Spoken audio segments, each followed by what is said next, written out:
నమస్తే, నేను మీ Gopi. Welcome back to our channel. So ప్రస్తుతం మనం వచ్చేసరికి ఆంధ్రప్రదేశ్లో అయితే ఉన్నాము. ఈరోజు జగన్ గారు అమరావతిలో వెలగపూడి దగ్గర సచివాలయంలో వచ్చి, అదేవిధంగా అసెంబ్లీకి కూడా వచ్చారు. అసెంబ్లీ బయట అయితే పెద్ద ఎత్తున వాళ్ళ ఎమ్మెల్యేలు ఎమ్మెల్సీలతో వచ్చి అసెంబ్లీ ఆవరణలో చాలా పెద్ద ఎత్తున నిరసన తెలిపారు.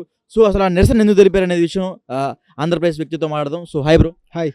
సో ఈరోజు మీరు చూసారు కదా, పొద్దున జగన్ గారు అసెంబ్లీ దగ్గర గందరగోళం చేశారు, ఒక నిరసన తెలుపుతున్నారు. సో ఆ నిరసన మీద మీ అభిప్రాయం ఏంటి? అంటే ఓడిపోయారు కదా, సో ఏం చేయాలో తెలియక కొంచెం అంటే మెంటల్గా కొంచెం అయ్యి అలా చేస్తున్నారు అయితే అనిపిస్తుంది నాకు. మెంటల్గా చేస్తున్నాను అంతే మరి. అంటే నిన్న వినకొండ కూడా ఎవరైతే ఇప్పుడు జగన్మోహన్ రెడ్డి గారు ఉన్నారో, మాజీ సీఎం ప్రస్తుత ఎమ్మెల్యే జగన్మోహన్ రెడ్డి గారు వినకొండలో వాళ్ళ పార్టీకి సంబంధించిన రషీద్ అనే వ్యక్తి చనిపోతే వాళ్ళ కుటుంబాన్ని పరామర్శించడానికి అయితే వెళ్ళారు. సో ఆ సమయంలో కూడా మీడియా వాళ్ళతో సరిగా మాట్లాడలేకపోయారు, direct to direct face to face మాట్లాడలేకపోయారు.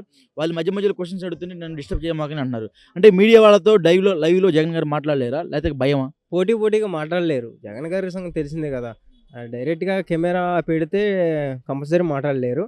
So పక్కన ఆయన ఇంతకుముందు సీఎంలో ఉన్నారు కాబట్టి ఆ పక్కన వాళ్ళందరూ కూడా ఇంటికి ఇవ్వటం వల్ల అలా కూడా మాట్లాడారు తప్ప నార్మల్గా అయితే మాట్లాడలేరు. సో అది అంటే ఇప్పుడు జగన్మోహన్ రెడ్డి గారికి ఎవరైనా స్క్రిప్ట్ రాస్తున్నారంటారు ప్రతిదానికి? మరి కంపల్సరీ అది.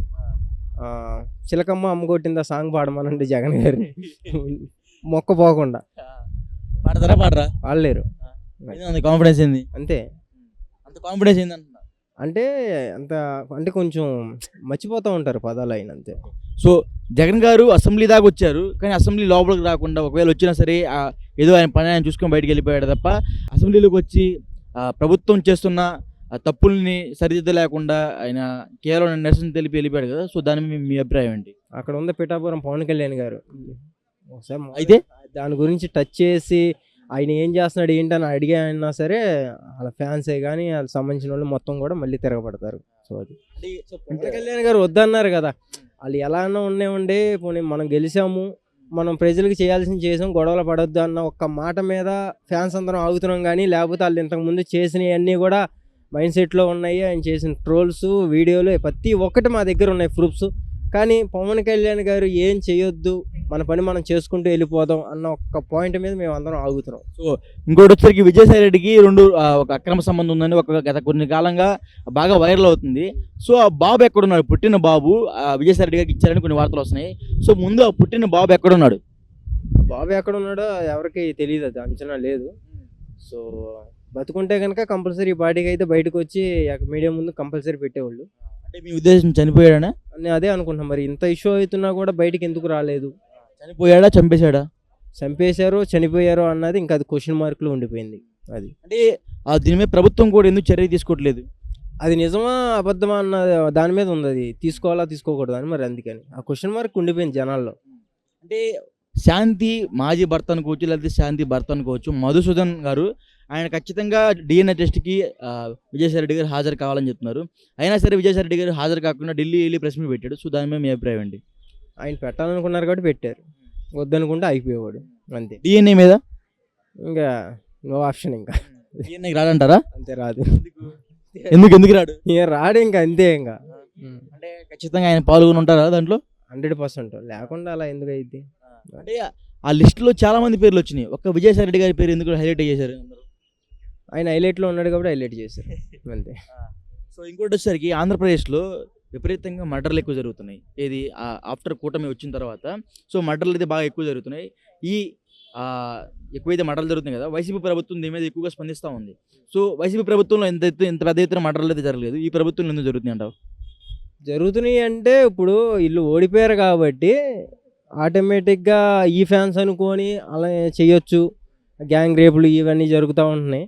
కానీ దానికి స్పందన ఇస్తున్నారు, ఇవ్వట్లేదు నేను అంటలేదు. కానీ దానికంటే ముందే వీళ్ళు వస్తున్నారంటే వీళ్ళకి ఎలా తెలిసింది? వైసీపీ పార్టీ వాళ్ళకి ఎలా తెలిసింది? అంటే వీళ్ళే ఏమన్నా చేశారా, లేకపోతే వీళ్ళకి తెలిసిన వాళ్ళు చేశారా, ఎంక్వైరీ ఇచ్చే చేశారా అన్న క్వశ్చన్ మార్కులు ఉండిపోయినాయి. అవన్నీ బయటికి లాగుతారులే, నిదానంగా వస్తాయి అన్నీ. అది అంటే బయట సోషల్ మీడియాలో ఒక ట్రోలింగ్ బాగా జరుగుతుంది. జగన్ గారు శవం ఎక్కడుంటే జగన్ గారు అంటే నాడికి వెళ్ళిపోతారంట, ఎందుకంటే కేవలం జగన్ గారు శవ రాజకీయాలు మాత్రమే చేస్తారంటారు. దానికి నువ్వేమంటావు? అంటే చనిపోయిన బంధువులు అవ్వచ్చు, లేకపోతే వాళ్ళ చుట్టూ ఎవరో ఒకళ్ళు అమ్మిన ఉంటారు కదా ఫ్రెండ్స్. సో వాళ్ళ ద్వారా ఏమన్నా తెలిసి అక్కడికి రావచ్చేమో అని నేను అనుకుంటున్నా. అది సోషల్ మీడియాలో ఎందుకు ఈ విధంగా ట్రోల్ చేస్తారు జగన్ గారిని? జగన్ గారు ఏముంది, ఇప్పుడు అందరినీ ట్రోల్ చేస్తున్నారు కదా, సోషల్ మీడియా అంటే ట్రోల్ అయిపోయింది పెద్ద. అది సో మరి సోషల్ మీడియాల మీద ఎవరు చర్య తీసుకోరంటారా? సరే తీసుకున్నా సరే, అది ఎంతవరకు ఒకరి మీద తీసుకుంటే ఇంకో ఇద్దరు తయారవుతున్నారు, ఇద్దరి మీద తీసుకుని 10 మంది తయారవుతున్నారు. ఇంకెంతవరకు అని తీసుకుంటారు? ఎన్ని కష్టాలు తీసుకొచ్చినా, ఏది సెక్యూరిటీ తీసుకొచ్చినా సరే ఇవి జరుగుతూనే ఉంటాయి. ఒకడు ఉన్నాడు సీను అని, ఆడు బాగా మాత్రం సోషల్ మీడియాలో లేడీస్ ఫోటోలకి మార్పిడి చేసి అన్నీ చేస్తున్నాడు. నా దాంట్లో వీడియోస్ కూడా ఉన్నాయి. వాడినే ఏం చేయలేకపోతున్నారు. ఏం చేస్తాం? సో ఆంధ్రప్రదేశ్లో గవర్నమెంట్ ఇచ్చిన పథకాలు ఇంకా ఎందుకు అమలు చేయట్లేదంట? ఆడు వైసీసీ మన జగన్ పార్టీయే. సీను మాచర్ల మండలం. మాచర్ల మండలం సీను. మాచర్ల మండలం ఊరు పేరు చెప్పు. మాచర్ల ఊరు, గుంటూరు అవగడ మాచర్ల. సో వినాయకుడు గట్టు అక్కడ ఉంటాడు. సో ప్రజెంట్ అయితే ఎక్కడ ఉంటాడో తెలియట్లేదు, కానీ అమ్మాయిలకి చాలా భయంకరంగా బ్యాడ్ కామెంట్స్ పెడుతున్నాడు.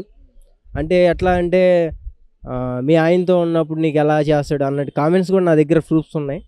సో అది ఆడనే ఏం పట్టించుకోలేకపోతున్నారు. మరి ఆడేమన్నా అంటే జగన్ ఫోటో పెట్టుకొని డీపీలుగా వస్తున్నాడు.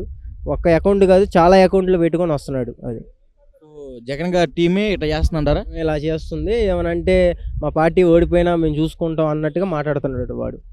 అది. సో ఇంకొకటి వ్యతిరేక పార్టీలు ఏమంటున్నాయంటే గవర్నమెంట్ వచ్చి 45 రోజుల దాకా అవుతుంది, అయినా సరే గవర్నమెంట్ ప్రవేశపెట్టిన ఆ పథకాలు ఏవైతే ఉన్నాయో, అంటే గెలవక ముందు పథకాలు ఇచ్చారు కదా, సో ఆ పథకాలు ఇంకా ఎందుకు అమలు చేయలేదు? ఫ్రీ బస్సు కానీ, లేకపోతే అమ్మఒడి పథకాలు కానీ, అమ్మఒడి కాకుండా ఇప్పుడు తల్లి దీవెనలాగా ఒక పథకం వచ్చింది. సో అవన్నీ ఇంకా ఎందుకు అమలు కాలేదంటావు? చేస్తారు, టైం ఉంది. నిదానంగా ఇప్పుడే కదా కొండను ఇప్పుడే టచ్ చేశారు.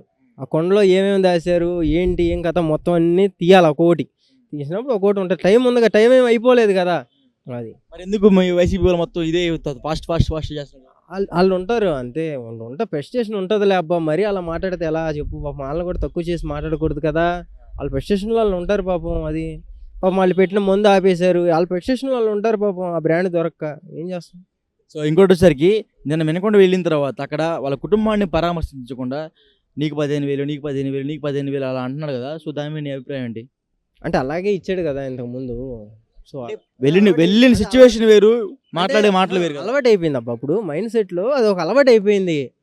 10,000 ఆటోడికి వేసేయండి, ఇది వేసేయండి, అది అలవాటు అయిపోయి కొంచెం ఉన్నాడు అంతే, ఏం లేదు. అంటే ఒకప్పుడు జగన్ పక్కన సజ్జల రామకృష్ణ రెడ్డి బాగా ఎక్కువ కనబడుతూ ఉండేవాడు. ఈ మధ్యకాలంలో ఓడిపోయిన తర్వాత ఒక్కసారి కూడా ఆ సజ్జలను చూసిన బాపతే లేదు. సో ఆయన మీద నువ్వేం చెప్తావు? అయిపోయింది కథం. తెలిసింది కాబట్టి ఆయన దూరంగా ఉంటున్నాడు. మళ్ళీ అక్కడ వస్తే నన్నే కేసులు ఇరికిస్తాడని ఆయన తప్పుకున్నాడు. That's it. సజ్జల భార్గవ్ కూడా సోషల్ మీడియా అకౌంట్స్ ఏవైతే ఉన్నాయో వాటి నుంచి బ్యాడ్ కామెంట్స్ పెట్టడం కానీ, లేకపోతే ట్రోల్ చేపించడం కానీ, లేకపోతే వీళ్ళు కూడా కొంతమంది ఫోటోలు మాఫ్ చేసి సోషల్ మీడియాలో పెట్టడం కానీ, ఇలా ఈ మధ్య ఇలాంటి చాలా చేశారంట. సో దీని మీద నీ స్పందన ఏంటి? అలాంటి వాళ్ళని ఎందుకు సొసైటీ ఇంకా ఉంచుతుందని నాకు అర్థం కావట్లా. అది అంటే ఇప్పుడు నార్మల్గా రోడ్డు మీద చున్నీ లేకుండా ఒక అమ్మాయికి వెళ్తేనో 10 మంది అబ్బాయిలు చూస్తారు. అది ఎగ్జాంపుల్. సో చున్నీ వేసుకుంది అనుకో, నార్మల్ ఏరే వెళ్ళిపోతుంది లేరా అనుకుంటాం. కానీ ఇంత డైరెక్ట్గా లైవ్లు పెట్టుకున్నా, ఇంత డైరెక్ట్గా వాళ్ళ మెయిన్ అకౌంట్ల నుంచే కానీ ఫేక్ అకౌంట్ నుంచి పెడుతుంటే దాన్ని ఎందుకు యాక్ట్ చేయలేకపోతున్నారు? ఎందుకు అకౌంట్లు ఆపట్లేదు?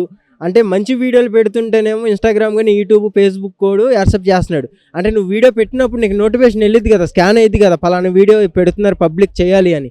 మరి అక్కడే ఆపే ఆప్షన్ ఒకటి తీసుకొస్తే ఇలాంటివి పబ్లిక్లోకి రావు. ఎందుకంటే సోషల్ మీడియా ఇప్పుడు చాలామంది కూడా చిన్నపిల్లల దగ్గర ఫోన్లో ఉంటున్నాయి. ఇప్పుడు వాళ్ళు వీడియో చూసినప్పుడు వాళ్ళ కన్నతండ్రుల దగ్గరికి వెళ్ళినప్పుడు ఆ వీడియోలు చూపించినప్పుడు దీనికి మీనింగ్ ఏంటంటే వాళ్ళు ఏం సమాధానం చెప్తారు? ఆప్షన్ తీసుకురావాలి. యూట్యూబ్ కానీ, ఇన్స్టా, ఫేస్బుక్, సోషల్ మీడియాలో ఇలాంటి ఒక ఆప్షన్, అంటే ఒక బ్యాడ్ వీడియో పబ్లిక్ అవ్వకుండా అక్కడే బ్లాక్ అయిపోయేటట్టుగా చేయాల్సిందిగా కోరుతున్నా. ఓవరాల్గా ఆంధ్రప్రదేశ్ గవర్నమెంట్ మీద ఒక్క డైలాగ్ చెప్పాలని చెప్తావు? అంటే సోషల్ మీడియాని ఒక కొంచెం ఏమంటున్నా అంటే సోషల్ మీడియా అన్నట్లా ఓవరాల్గా ఆంధ్రప్రదేశ్ ఇప్పుడున్న కూటమి గవర్నమెంట్ మీద నువ్వు పాజిటివ్గా కానీ నెగిటివ్గా కానీ ఒక మాటలో చెప్పాలని ఏం చెప్తావు?